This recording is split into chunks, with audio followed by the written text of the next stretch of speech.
Xanım yığıb bizi Gədəbəydən deyir ki, mən həyəcan keçirdən kimi, bir pis xəbər eşidən kimi ishal olur məndə.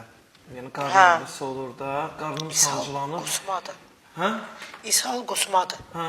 Yox, qarnı açılır. Doktor Samira dayan.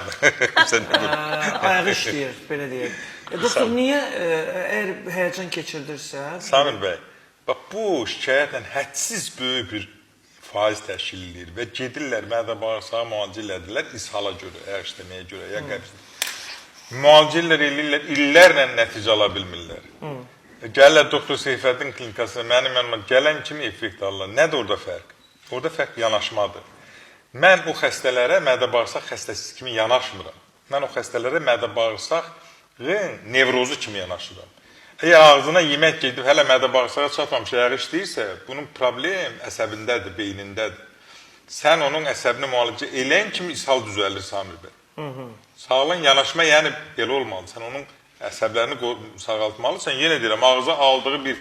Deyir, doktor, dərman içən kimi eləsi oldum. Deyirəm, nə qədər? Deyir, heç bir dəqiqə keçmədi. Ay zalım, bu gərək gedə. Bir yarım saata sorula. Ondan sonra sənə təsir ilə bir saata. Demək, bu birbaşa sinirə bağlıdır. Ağza yemək ya deyən kimi ya sidiyə gedir, ya ishala gedir. Bu birbaşa Mədə bağırsaq nevrozudur.